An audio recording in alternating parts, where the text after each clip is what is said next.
Hello Pisces, Sun, Moon, Rising, and Venus signs. Kamusta kayo? Sana po nasa mabuti kayong kalagayan. Welcome back po sa Star Tarot. Kung bago kayo rito, welcome din kayo. Thank you sa inyong support. I truly appreciate it. God bless you all, Pisces. Pauna mensahe po ninyo ay 8 of Michael. Ayan. So, maaring meron kayong mga gustong gawin sa ngayon, ano, sa buhay ninyo. Gusto ninyong baguhin ang inyong sitwasyon. Maaaring meron kayong ideas dito on how you're going to improve your life, no, your life situation sa ngayon. Kaya maaaring yun ang gagawin ninyo. Probably nung mga nakaraan, ano, baka na-stuck kayo sa energy na yung parang nasa stagnant energy kayo because maybe you were not seeing things clearly. Hindi ninyo masyadong naiintindihan kung bakit ganun ang mga nangyayari sa buhay ninyo, bakit, or maybe you're also questioning yourself, no, bakit ko hinahayaan, no, na maging ganito lang, no, ang kalagayan ko. So siguro may realization kayong ganon in the past, yun ang napipick up ko. Kaya yung parang anuhin nyo na yung sarili ninyo, no? Pipilitin ninyo ang sarili ninyo na hindi pwede ito, no? Hindi maaari na ganito na lang ang sitwasyon ko. I'm going to make a change sa buhay ko. Babaguhin ko ang sitwasyon ko to make it better, no? So, yun ang napipick up ko rito, parang naiisip ng iba sa inyo. What else? We have the sun. Wow, napakaganda, napakaswerte, Pisces. The sun energy is one of the most happy energy, no? Ito yung very uplifting, very optimistic energy, kaya magiging maganda talaga ang inyong sitwasyon. Magkakaroon kayo dito ng tawag dito, positive changes, no, sa buhay ninyo. Talagang mababago ang inyong sitwasyon for the better. This is a time for happiness and joy. This is a time for success. This is a time for pag-asenso, pag-progress, pag-prosper. Magiging maganda rin dito ang inyong pakiramdam, excitement, yung mga ganon. So, this is really a very beautiful energy. Magkakaroon ng liwanag, no? Mababalot ng liwanag at swerte ang buhay ninyo. We have changed your life. Wow, see? Talagang papunta kayo sa pagbabago, Pisces. Desidido kayo na baguhin ang inyong sitwasyon for the better. And huwag kayong mag-alala with the sun energy. Ganun din ang energy niya na positive changes are coming your way. Okay? Meron ditong mga procrastination kayo in the past, no? Tulad na na-mention ko dito kay 8 of Michael, but you are going to break away from that procrastination at magdedesisyon kayong gumawa ng paraan para ma-improve ang inyong sitwasyon, para bumuti ang inyong sitwasyon.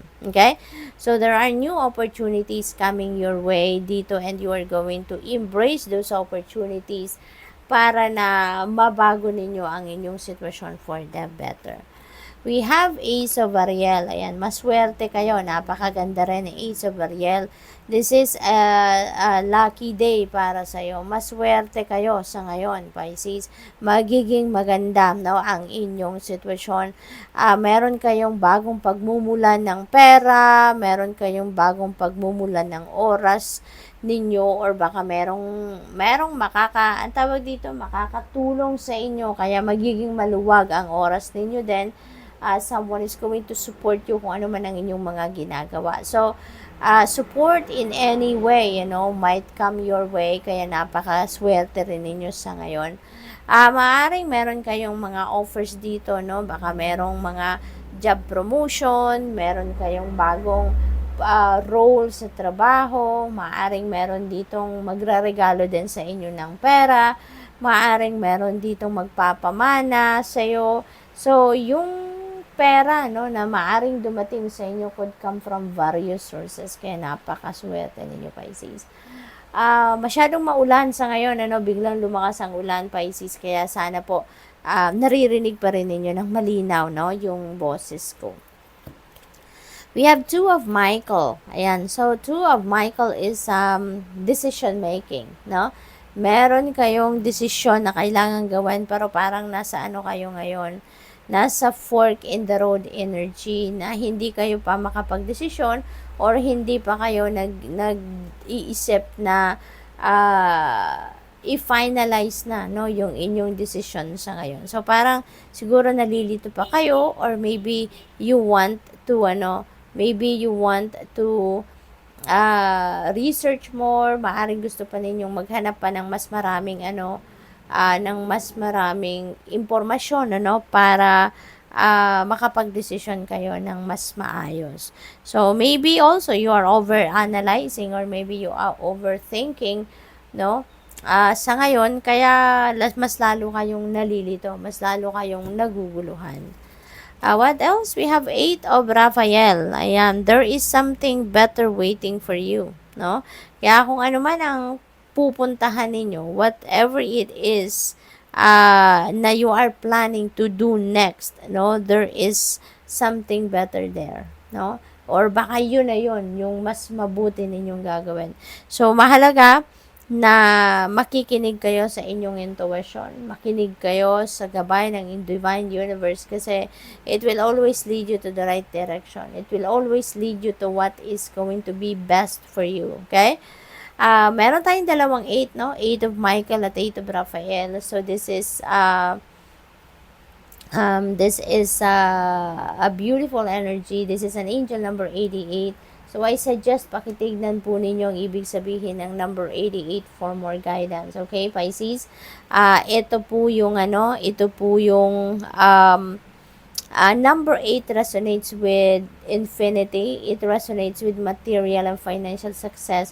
Tapos, doble yung energy niya kasi doubling 8. So, ibig sabihin na mas maraming swerte kayo, mas maraming pera kayong gagawin. Makukuha siguro sa ngayon. 7 of Gabriel, stand up for what you believe in. Okay, magtiwala kayo sa inyong sarili. Panindigan ninyo kung ano sa tingin ninyo ang tama, yun ang ipaglaban ninyo, 'di ba? At you claim your personal power. I-claim ninyo yung inyong sariling kapangyarihan. Don't allow other people to run your life anymore. Don't allow other people to tell you what to do, 'di ba? You use your own judgment and discernment. So good luck. Thank you for watching Love and Light. Namaste.